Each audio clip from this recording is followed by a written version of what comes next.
मेरा नाम रवि है। मैं फरीदाबाद शहर का रहने वाला हूँ। मेरे पापा का बहुत बड़ा बिजनेस था जो अब उनके मरने के बाद मैंने संभाला हुआ है। मैं एक दिन ऑफिस से निकला। मैं घर की तरफ ही जा रहा था कि सड़क के दाएं तरफ एक जवान और खूबसूरत लड़की खड़ी भीख मांगती हुई नजर आई। वह देखने से भिखारी बिल्कुल भी नहीं लग रही थी। देखने से तो ऐसा लग रहा था वह पढ़ी लिखी और किसी अच्छे खानदान की लड़की हो।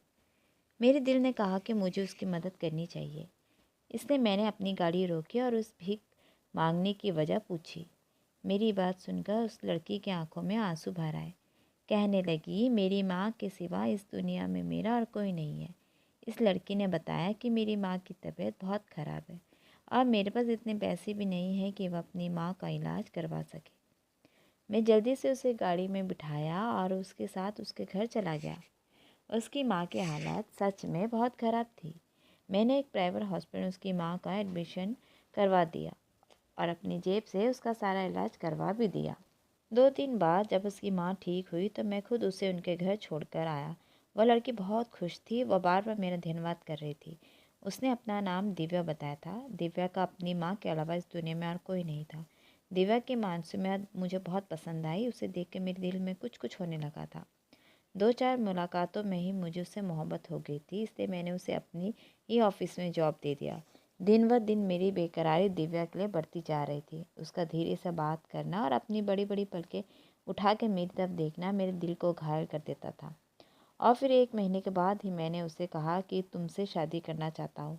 मेरी बात को वह हैरान हो गई और लेकिन अगले ही पल खुशी भी हो गई थी। उसे विश्वास नहीं हो रहा था कि मेरे जैसा अमीर पैसे वाला आदमी उस जैसे गरीब लड़की से शादी करना चाहता है। उसकी माँ को भी इस बात से कोई परेशानी नहीं थी, बल्कि वह भी बहुत खुश थी। वह अपने फ़र्ज से फ्री हो जाएगी। मेरे माँ बाप तो इस दुनिया में नहीं थे। एक बड़ी बहन थी। उसे रिश्ता लेने के लिए भेजा, मगर दीदी ने कहा कि इन लोगों की डिमांड बहुत है। उनका कहना है कि अगर तुम्हारा भाई मेरी बेटी से शादी करना चाहता है तो पहले मेरी बेटी के नाम अपनी आधी जायदाद कर दे। वह ऐसी औरत नहीं है जैसे तुम उसे समझ रहे हो। मुझे दीदी की बात पर विश्वास नहीं आया और सीधा दिव्या के घर पहुंचा। मैंने सोचा कि खुद दिव्या और उसकी माँ से बात करूंगा।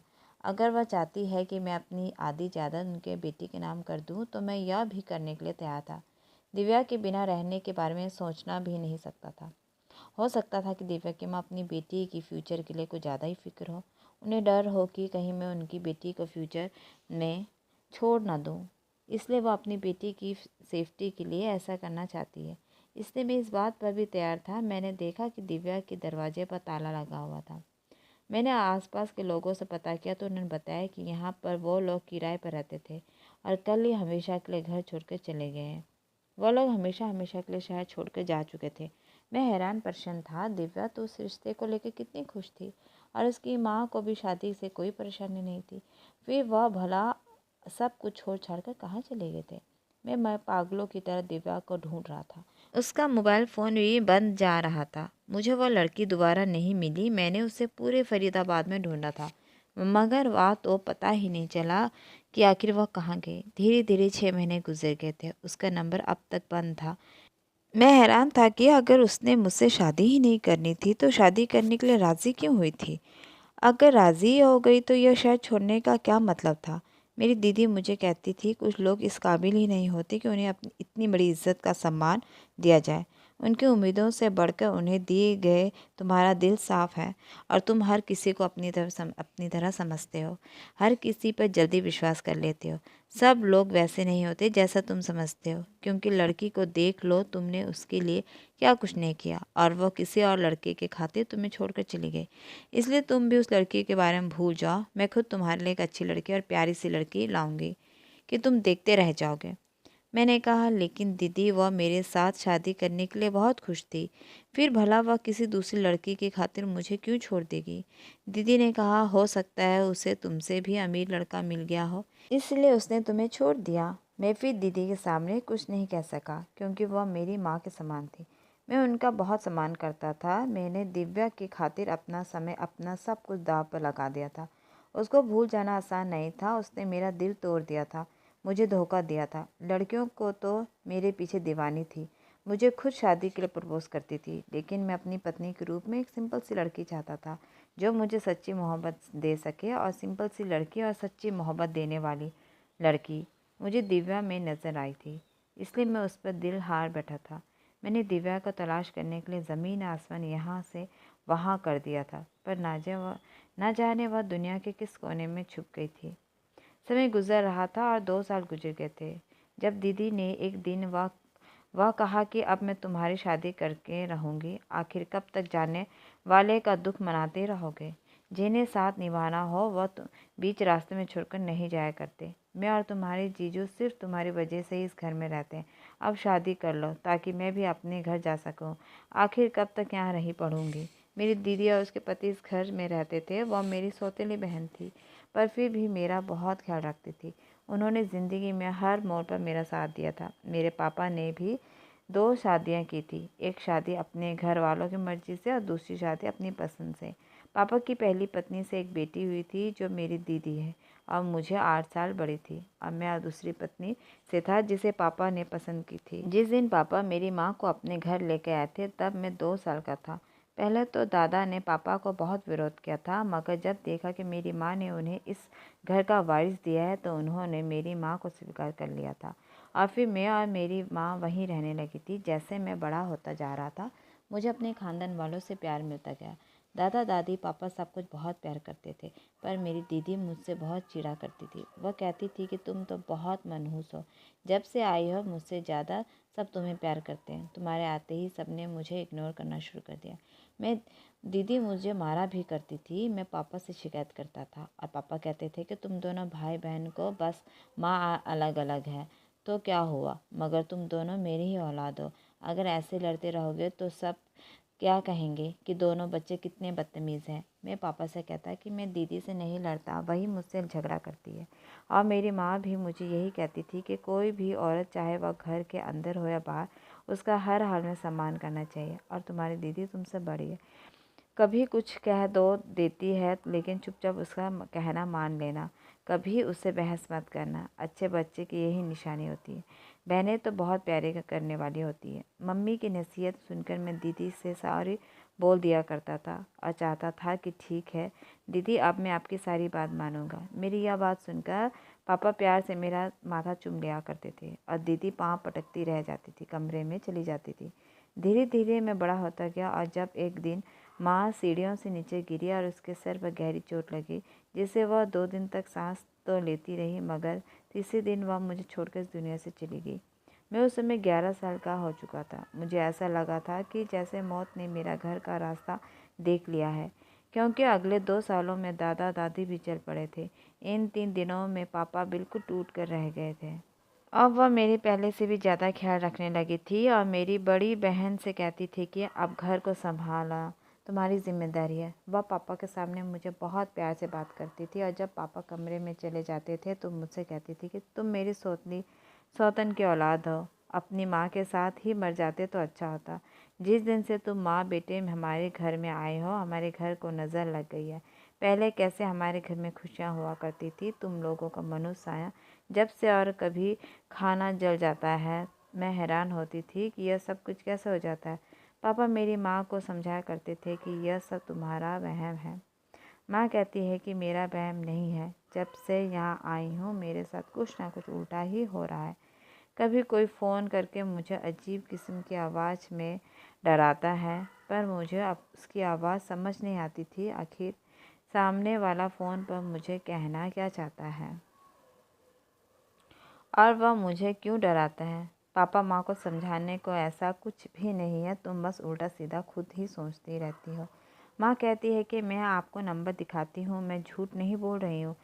जैसे ही माँ ने मोबाइल दिखाया तो उसमें नंबर ही नहीं था। पापा ने कहा देखो मैं ठीक कह रहा था ना, मैं तुम्हें तो कोई भ्रम की बीमारी हो गई है। मैं तो कहता हूँ किसी दिमाग के डॉक्टर के पास चलते हैं। सारा दिन टीवी पर सीरियल देख देख कर तुम्हारे दिमाग पर असर हो रहा है। माँ कहती कि मैं सारा दिन घर के काम करती रहती हूँ। आपकी माँ ने तो नौकरानियों की छुट्टी कर दी और सारा काम मुझ पर करवाती है। मैं अब उनके ताने सुन सुनकर थक चुकी हूँ। मैं उस समय बहुत छोटा था, मगर मुझे अपनी माँ की बातों पर विश्वास था।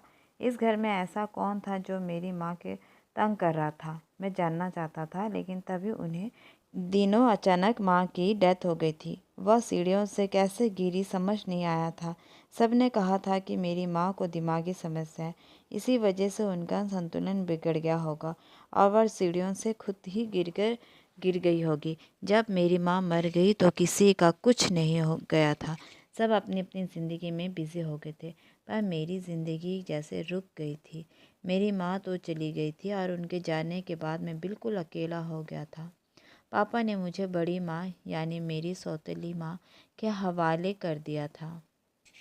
वह अपने बिजनेस को देख रहे थे, पर मुझे कोई भी नहीं संभालता था। मैं नौकरों के सहारे पर था, वह भी अपनी मर्जी फर्जी करते, उनको भी कोई नहीं कुछ कहता था। रवि को खाना खिलाओ या नहीं, स्कूल में जाना है या भिजवाना है या नहीं, उसे होमवर्क करवाना है या नहीं, किसी को कोई मतलब नहीं था। नौकर भी अपनी मनमानी करते, जब चाहते खाना दे देते, जब चाहते ना देते।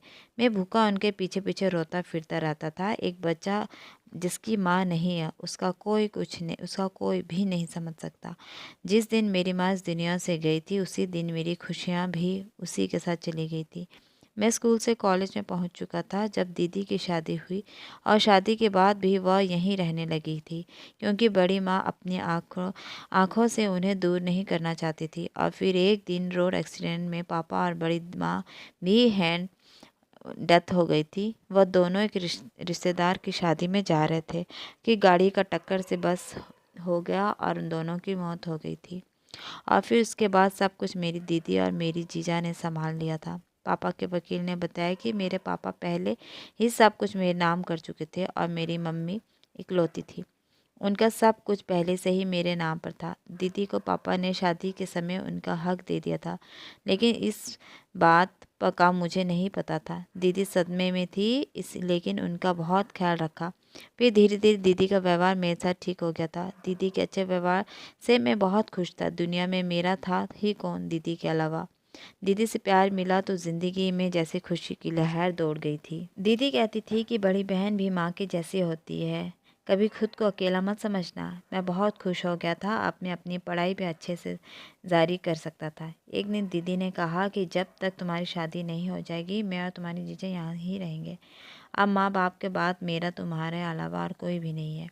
मैंने कहा, दीदी आपको कभी भी कहीं जाने की ज़रूरत नहीं है, आप हमेशा यहीं रहे। जब तब दीदी ने कहा कि क्या पता कल को तुम्हारी पत्नी आ जाए, वह मुझसे घर में रह सहन ना करे तो फिर मैं कहाँ जाऊँगी। मेरे ससुराल वाले क्या बोलेंगे। इतने साल जिस भाई के घर में रही, उसी ने अब घर से निकाल दिया। तो तुम ऐसा करो, घर मेरे नाम कर दो। मैंने कहा, दीदी यह कौन सी बड़ी बात है, यह घर जितना मेरा है उतना ही आपका भी है। मैं यह घर आपको नाम पर कर दूंगा। मेरी बात सुनकर दीदी बहुत खुश हुई थी। समय गुजर गया था, मैं अपनी पढ़ाई पूरी की और फिर ऑफिस जाने लगा।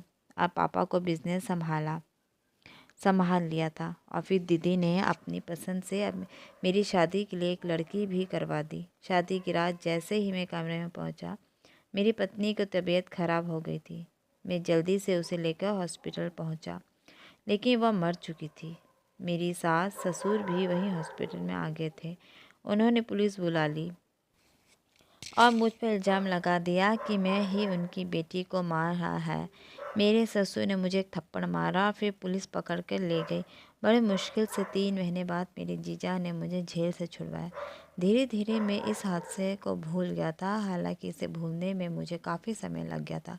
फिर ज़िंदगी धीरे धीरे रूटीन पर आ गई थी, और फिर मुझे दिव्या मिली थी। मुझे उससे मोहब्बत हो गई थी, मगर फिर अचानक से वह भी गायब हो गई थी। मैं उसे मोहब्बत में दीवाना हो गया था। उसी दिन रात दीवानों की तरह ढूंढने लगा, लेकिन वह मुझे नहीं मिली थी। दिव्या के जाने के बाद मैं बिल्कुल टूट सा गया था। अब तो मुझे लगने लगा था सच में मैं मनुष्य हूँ जो सबकी खुशियों को खा जाता हूँ। दीदी ने मुझे बहुत समझाया कि दिव्या को भूल जाओ, वह बहुत धोखेबाज और लालची लड़की थी। मैं तुम्हारे लिए दिव्या से भी ज़्यादा अच्छी लड़की लेकर आऊँगा और तुम्हारी पत्नी बनाऊँगी। देखना, वह तुम्हें बहुत ज़्यादा प्यार करके तुम्हारी ज़िंदगी स्वर्ग हो जाएगी। मैं भी धीरे धीरे दिव्या को भूलने की कोशिश करने लगा था। दीदी ने मेरा एक ऐसा बहुत ही साथ दिया था। उन्होंने मुझे बहुत संभाला था। धीरे धीरे ज़िंदगी रूटीन पर आने लगी थी। फिर दीदी ने कहने पर मैंने दूसरी शादी और एक दोस्त की बेटी से कर ली थी। मगर हैरत की बात यह शादी की रात मेरी दूसरी पत्नी भी मर गई। मैं बहुत दुखी था क्योंकि यह दूसरी बार था। अब तो कोई भी लड़की मुझसे शादी करने के लिए राज़ी नहीं थी और मैं भी दीदी से साफ कह दिया था कि मुझसे शादी ही नहीं करनी है, बल्कि मैं यह देश छोड़कर यहाँ से जा रहा हूँ। दीदी ने रोना शुरू कर दिया, कहने लगी कि तुम चले जाओगे तो मेरा क्या होगा? मेरा एक ही तो भाई है और तुम भी मुझे छोड़कर चले जाओगे। लेकिन अब मैं अपनी ज़िंदगी से तंग आ चुका था। 30 साल की उम्र में ही मैं बहुत कुछ देखा और सह लिया था। मैं इंडिया से बाहर जाने की तैयारी कर रहा था। मेरा दिल अब यहाँ बिल्कुल नहीं लगता था कि उन्हीं दिनों एक बूढ़ी औरत मेरे ऑफिस में आई। उसने अपना चेहरा छुपाया हुआ था। वह मेरे पैरों में गिरकर रोते हुए मुझसे बोली कि मेरे घर 2 अपाहिज लड़कियां हैं, तुम उनसे शादी कर लो, तुम्हारी किस्मत बदल जाएगी। मैं बूढ़ी लाचार औरत अब उनका और क्या सहारा बन सकती थी। मेरे जाने के बाद पता नहीं मेरे अपाहिज बच्चियों का क्या होगा। तुम उनका सहारा बनोगे तो भगवान तुम्हें उसका फल ज़रूर देगा। मुझे उस बूढ़ी औरत पर दया आ गई और मैं बहुत सोचने के बाद हाँ कर दिया और फिर उनसे शादी कर ली। शादी के बाद मैं उन्हें अपने एक दूसरे घर ले गया। वह दोनों बाहर के सोफे पर बैठी थी। जब मैं घूंघट हटाया तो मेरी जान निकल गई थी, क्योंकि वह तो मेरी पहली दोनों पत्नियां थी। लेकिन उनके आधे चेहरे जल चुके थे और देखने में बहुत ही भयंकर लग रहे थे। वह तो मर चुकी थी, लेकिन जिंदा कैसे हो गई थी? मैं हैरत रह गया था। जब उस बूढ़ी औरत ने अपने चेहरे से मास्क उतारा तो मैं फटी की फटी आंखों से उनका चेहरा देखने लगा। वह तो मेरे घर में काम करने वाली नौकरानी थी, जिन्होंने माँ के जाने के बाद मुझे संभाला था। नौकरानी पापा के समय से हमारे घर में काम करती थी। मैं उसे मासी कहा करता था और वह अचानक से कहीं चली गई थी। मैं हैरान था और अपनी पत्नियों को देखकर परेशान भी था। मैं मासी से पूछा, यह सब क्या है और यह जिंदा कैसे हुई है और यह तो मर चुकी थी ना? मासी ने मुझे कहा कि बेटा, तुम्हारे साथ बहुत बड़ा साजिश हुई है। मैं तुम्हें सारा सच बताती हूँ। मासी ने कहा कि जब तुम्हारे पापा तुम्हारी माँ को लेकर आए थे तो तुम्हारी सौतेली माँ ने उसे स्वीकार नहीं किया था। वह उन्हें दिमागी तौर पर मरीज बनाने पर तुली हुई थी और फिर धीरे धीरे उसे दिमाग मरीज बना ही दिया था। उस दिन अगर तुम्हारी माँ बच सक जाती तो उसका सच्चाई पता चल जाता। तुम्हारी माँ को एक ऐसी दवा दी जा रही थी जिससे वह अंदर ही अंदर ख़त्म हो रही थी और सब कुछ तुम्हारी सौतेली माँ कर रही थी। और फिर तुम्हारी माँ की मौत हो गई थी। उसके बाद वह माँ बेटी तुम्हें ख़त्म करना चाहती थी। तुम्हारे खाने में कुछ न कुछ मिला दिया जाया करता था, लेकिन मैं वह खाना बदल दिया करती थी। मैं यह सब कुछ बड़े साहब को बताना चाहती थी। मैं जब भी उनके पास जाती तो कोई ना कोई उनके पास होता था और फिर तुम्हारी बड़ी माँ और पापा को भी डेड हो गई और सब कुछ तुम्हारी दीदी ने संभाल लिया, जिस पर तुम्हें अंध की तरह विश्वास करते हो। पर वो ऐसी नहीं है जैसा तुम उन्हें समझते हो। उसने जानबूझकर इस घर में रहने का फैसला किया ताकि तुम्हें धीरे धीरे उस घर के सब कुछ छीन सके। जब उसे पता चला कि सारी जायदाद तुम्हारे नाम पर है और उसे कुछ नहीं मिलने वाला है, तो उन दोनों पति पत्नी ने सोचा कि तुम्हारी ज़िंदगी बर्बाद कर दी जाए ताकि तुम खुद ही सब कुछ उसके हवाले करके यह देश छोड़कर चले जाओगे और कभी दोबारा वापस शादी न कर सको। जिस लड़की को तुम पसंद करते थे वह खुद नहीं भागी थी। जिस दिन तुम्हारी दीदी रिश्ता लेकर गई थी, उसकी माँ को तुम्हारी बहन ने बहुत बेइज्जती किया और दिव्या को धमकाया था, अगर तुम यह शहर छोड़कर नहीं गई तो तुम्हारी माँ जिंदा नहीं बचेगी। दिव्या ने यह भी कहा था कि शहर छोड़ने के बाद तुम रवि से किसी भी तरह से कोई कनेक्ट नहीं करोगी, नहीं तो यह तुम्हारे लिए बहुत बुरा होगा। और जबरदस्ती उन्हें यह शहर छोड़ने के लिए कहा गया था। मैं भी उस दिन उनके साथ ही थी। मैं घर आकर तुम्हारी बहन से कहा कि बेटी ऐसा मत करो, रवि दिव्या से बहुत मोहब्बत करता है। और तब तुम्हारी बहन ने कहा कि बुढ़िया, अपनी औकात में रहो, इस घर के फैसले सिर्फ मैं ही कर सकती हूँ। रवि ने मेरे बाप की सारी जायदाद पर कब्जा कर लिया है। मैं गुलाम बनकर रह गई हूँ। इस जायदाद पर सिर्फ मेरा हक है। अगर रवि और उसकी माँ मेरे पापा की ज़िंदगी में ना आते तो ये सब कुछ मेरा होता, लेकिन उसकी माँ ने मेरे बाप से शादी करके सब कुछ मुझसे छीन लिया। लेकिन मैं अपना सब कुछ वापस लेकर रहूँगी। उसे इतनी तकलीफ़ दूँगी जितना तकलीफ़ मुझे और मेरी माँ को हुई थी। मरते दम तक उसे सुकून से नहीं रहने दूँगी। उसकी हर खुशी छीन लूँगी और फिर जब तुम्हारी दीदी तुम्हारी शादी करवाती थी, वह शादी की पहली ही रात तुम्हारी दुल्हन को दूध में दवा मिलाकर पिला देती थी, जिससे कि उसे बहुत ही ज़्यादा तकलीफ़ हो गई थी। तुम्हारी दीदी ने डॉक्टर को पैसे दिया, वह कहने के लिए कि रवि से कहना कि तुम्हारी पत्नी मर गई है। तुम्हारी दीदी ने ही तो तुम्हारे साथ ससुर को भी खरीद लिया था। बहुत बड़ी साजिश के साथ तुम्हें जेल भेजा गया था, जबकि तुम्हारी दोनों ही पत्नी जिंदा थी। मैं तुम्हारी पहली पत्नी को भी अपने साथ ले गई थी, क्योंकि अब वह अपने माँ बाप के साथ नहीं रहना चाहती थी। और दूसरी बार भी जब उसके आपके साथ यही हुआ, तो मैं आपकी दूसरी पत्नी को भी अपने साथ यहाँ लेकर आई थी और उसका इलाज करवाती रही। आधे जले चेहरे के साथ उसके घर वालों ने भी उसे स्वीकार नहीं किया और उसका आधा चेहरा तुम्हारी दीदी ने जलाया था, ताकि ज़िंदगी में यह लड़की कभी तुम्हारे सामने ना आ सके, तो तुम उसे पहचान ना सको। माँ से यह सब कुछ बात कह कर चुप हो चुकी थी और मैं पत्थर का बन चुका था। मेरी बहन, जिसको मैंने माँ का स्थान दिया था, वह मेरी दुश्मन बनी रही।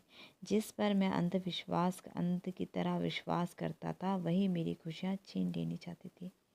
मैं अपनी दीदी दोनों पत्नियों को अपने साथ लेकर अपने घर में आ गया। मैं जैसे ही घर पहुंचा, दीदी अपने पति के साथ बैठी चाय पी रही थी और उसके पति उनसे कह रहा था कि आखिर हमारा प्लान कामयाब हो गया। तुम्हारा पागल भाई देश छोड़कर जा रहा है, उसका टिकट भी कंफर्म हो चुका है। उसके बाद सारा बिजनेस का पैसा हमारा होगा, हम ऐश करेंगे। और तभी अचानक उनकी नज़र मुझ पर पड़ी तो वह उनके चेहरे का रंग ही बदल गया था। वह अपनी जगह से उठ गए। मेरी पत्नी अभी मेरे साथ थी। मैंने दीदी से कहा कि मैं अपनी ज़िंदगी में सब कुछ बर्दाश्त कर सकता तो हूँ, पर अपने जो तकलीफ़ इन दो लड़कियों को दी है, मैं सहन नहीं कर सकता। मैं तो आपको अपनी माँ के समान समझता था। मैंने आप पर सबसे ज़्यादा भरोसा किया था और आपने मुझे क्या दिया। साफ साफ कह देती कि मेरी भाई, मुझे यह सब शान शौकत दौलत ज़्यादा सब कुछ चाहिए, मैं सब कुछ आपके नाम कर देता। आपकी एक बार ही कहने से मैं यह आपका घर भी नाम कर दिया था। आप अगर मेरी जान भी मांग लेती तो वह भी आपको मैं खुशी खुशी दे देता, क्योंकि मैं आपसे बहुत मोहब्बत करता था। आपकी खातिर कुछ भी कर सकता था। मेरी माँ तो कहती थी कि बहन अपने भाइयों से बहुत मोहब्बत करते हैं, कभी उनका बुरा नहीं चाहती है। माँ के बाद बहन होती है जो सबसे ज़्यादा अपने भाई से प्यार करती है। पर आपने यह सब क्या किया। मैं रो रहा था और फिर अचानक ही एक ठाई की आवाज़ आई थी। मैं फटे फटे आंखों से कभी अपने जीजा और कभी अपने पीछे ज़मीन पर पड़ी अपनी पत्नी को देख रहा था। शायद मेरे जीजा ने मेरे ऊपर ही निशाना लगाया था और निशाना चूक कर मेरी एक पत्नी के सीने पर जा लगा था। दीदी ने कहा कि मैं तुमसे नफ़रत करती हूँ, इतनी नफ़रत कि तुम सोच भी नहीं सकते। इससे पहले कि दीदी कुछ और कहती, पुलिस आ चुकी थी। पुलिस को मासी ने कॉल कर लिया था। पुलिस दोनों पति पत्नी को पकड़कर ले गए। मैं अपनी पत्नी को लेकर हॉस्पिटल पहुंचा, लेकिन डॉक्टर ने कहा कि उनकी मौत हो चुकी है। मुझे कुछ भी समझ नहीं आ रहा था। ऐसा लग रहा था कि मैं पागल हो जाऊंगा। कुछ महीने के बाद मैंने अपनी दूसरी पत्नी के सज़े करवाई। अब वह बिल्कुल ठीक हो गई थी। मेरी दीदी और मेरे जीजा जेल में थे। मेरी पहली पत्नी मर चुकी थी और दूसरी पत्नी मेरे साथ रह रही थी। वह मेरा बहुत ख्याल रखती थी, पर अब मैं किसी पर भी भरोसा नहीं कर पा रहा था। मेरा औरत जात से विश्वास ही उठ चुका था। मुझे सब धोखेबाज लगते थे। दीदी और उसकी पति जेल में थे और दीदी का दिमाग संतुलन बिगड़ चुका था। हालात और समय उसके पति को भी किसी सूरत बाहर आने नहीं दे रहा था। समय गुजरता गया, ज़िंदगी रूटीन में आ गई थी। जब एक दिन पता चला कि मेरी पत्नी कभी माँ नहीं बन सकती, वह बहुत रोई। उसने बहुत इलाज करवाया, पर डॉक्टर ने कहा कि वह बांझ है। उसने मुझसे कहा कि आप दूसरी शादी कर लो। मैंने कहा कि मुझे औलाद की कोई इच्छा नहीं है, इसलिए दोबारा कभी मुझसे शादी का मत कहना। अगर वह औलाद के लिए पागल हो रही थी, जब उसने बहुत ज़्यादा जिद की तो मैं मान गया। मुझे अपनी ज़िंदगी की सबसे बड़ी खुशी मिली थी जिसने मेरी शादी हुई थी। वह लड़की दिव्या थी, जिससे मैं मोहब्बत करता था, जो मुझे दीदी की वजह से छोड़कर चली गई थी। वह कुछ हुआ था कि मैंने उससे माफ़ी मांग ली थी। मैंने अपनी मोहब्बत को पा लिया था और इत्तेफाक से मैं अपनी पहली पत्नी की वह दोस्त भी थी। मैं अपनी पहली पत्नी का बहुत एहसानमंद था जिसने मेरी मोहब्बत मुझे लौटा दी थी। वह नहीं जानती थी जिससे मैं मोहब्बत करता था वह वही लड़की है। जब मैं दिव्या का घूंघट उठाया तो उसने कहा कि तुम्हारी दीदी ने के मजबूर करने के कारण मैं अपनी माँ को लेकर चली गई थी। जो आपकी पत्नी है वह मेरी सहेली थी, इसलिए यहाँ के जाने के बाद उससे बातचीत होना बंद हो गया था। कुछ ही समय पहले मेरी उससे बातचीत होना शुरू हुई थी। मेरी मोहब्बत के बारे में सब कुछ उसे पता था। जब उसके पति को तस्वीर देखी तो मेरी आंखों में आंसू झलक पड़े थे और मेरी आंखों में चमकते आंसू देखकर वह सब कुछ समझ चुकी थी और उसने मुझे आपसे शादी करने के लिए ज़िद करने लगी। मेरे दिल में प्यार और सम्मान और भी ज़्यादा बढ़ गए। वह बहुत अच्छी लड़की थी। अब तक उसने मेरा सब ख्याल रखा था और दिव्या के रूप में मुझे वह खुशी दी थी। मैं उसका जितना धन्यवाद करूं कम है। मैंने कसकर दिव्या को अपने सीने से लगा लिया। ऐसे लगा जिसे तड़पते रेगिस्तान में बारिश का पानी की बूंद पड़ी हो। दिल को सुकून मिल गया था। अब मेरी ज़िंदगी में खुशियाँ आ चुकी थी। आज मैं 2 बेटियों का बाप हूँ। मेरी दोनों पत्नियां मिलकर रहती हैं और मेरे बच्चे अपनी बड़ी माँ के साथ रहते हैं। बच्चे मेरी पत्नी जिया को मम्मी कहते हैं जबकि अपनी सगी माँ को छोटी माँ कहकर पुकारते हैं। मैं हंसता रहता हूँ। ज़िंदगी में कभी सिक्के एक पहलू के देखकर फैसला नहीं करना चाहिए। कभी कभी ऐसा नहीं होता जैसे हम सोचते हैं वैसा ही होता है। धन्यवाद दोस्तों।